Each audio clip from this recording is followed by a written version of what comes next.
বিন্দুমাত্র পানি পড়বে না আপনার গিটার থেকে। গিটার চলবে একটানা ২ ঘন্টা বা বেশি সময় নিয়ে।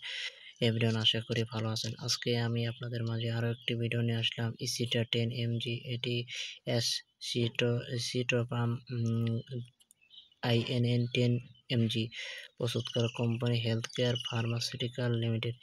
এটি মূলত আপনার কি কাজ করে, কি জন্য খাবেন এবং কোথায় পাবেন, ডোজ ও পার্শ্ব প্রতিক্রিয়া বিস্তারিত। এটি মূলত আপনার যারা একদমই গিটার বাজাতে পারেন না, আপনার গিটার বাজাতে যাওয়ার আগেই আপনার গিটার থেকে অল্প পরিমাণ পানি বেরিয়ে আসে তাদের জন্য। অনেকেই আছে যে দেখা যাচ্ছে যে দীর্ঘদিন ধরে অনেক ধরনের ওষুধ খেয়েও যখন গিটার বাজাতে পারছেন না, তাদের জন্য এটি সহায়ক হিসেবে কাজ করে।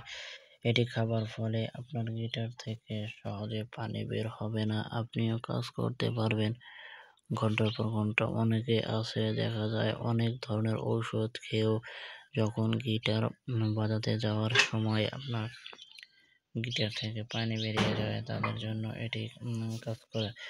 তবে ওষুধগুলো দেখা যাচ্ছে যে আপনি যদি দীর্ঘদিন খেতে পারেন তাহলে আলহামদুলিল্লাহ আপনি একটি ভালো রেজাল্ট পাবেন।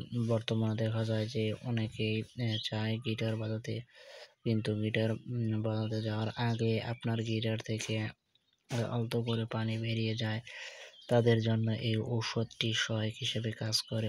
এটি আপনি যখনই খাবেন তখনই আপনার কাজ করবে না, এটি কাজ করবে আপনার ঠিক ২ ঘন্টা ১ ঘন্টা পর পর। অনেক বয়স্করা আছে দেখা যায় বলে আমার গিটার বাজাতে ইচ্ছা করে বাট বাজাতে পারি না, তাদের জন্য এটি কাজ করবে। এটি খাওয়ার পাশাপাশি আপনাকে অবশ্যই সাথে একটি গ্যাস্ট্রিক ওষুধ খেতে হবে। এছাড়া এই ওষুধটি খাওয়ার ফলে আপনার গিটারের যে চাহিদা এটি ইনশাল্লাহ ২ গুণ বেড়ে যাবে। এবার আসি ডোজ ও পার্শ্ব প্রতিক্রিয়া। ডোজ ও পার্শ্ব প্রতিক্রিয়ার কথা বলতে গেলে এটি প্রাপ্তবয়স্কদের জন্য এবং এটি ২ বেলা সেবন করতে হবে, সাথে একটি গ্যাস্ট্রিকের ওষুধ। তবে অতিরিক্ত যে কোনো ঔষধি খাবার পূর্বে আপনাকে একজন ডাক্তারের সুপরামর্শক্রমে ডাক্তার আপনাকে যেভাবে বলবে ঠিক সেইভাবে ওষুধটি সেবন করতে হবে। কারণ যে কোনো ঔষধই আপনি যখনই খাবেন দেখা যাচ্ছে যে আপনার ত্বকে কিংবা শরীরের বিভিন্ন অংশে যেমন মুখ ফ্যাকাশে হয়ে যাওয়া, মুখ শুকিয়ে যাওয়া, চোখ কালো দাগ পড়ে যাওয়া, চোখে ঝাপসা দেখা বা আরও অন্যান্য যে সিমটমগুলো আছে, পেটের সমস্যা, এটিও হতে পারে। সো আপনি যে কোনো ওষুধই খাওয়ার পূর্বে একজন ডাক্তারের পরামর্শক্রমে যে কোনো ওষুধই খাবেন। তো বন্ধুরা, আজকের ভিডিও এ পর্যন্তই। ধন্যবাদ সবাইকে। আসসালামু আলাইকুম ওয়া রাহমাতুল্লাহি তাআলা ওয়া বারাকাতুহু।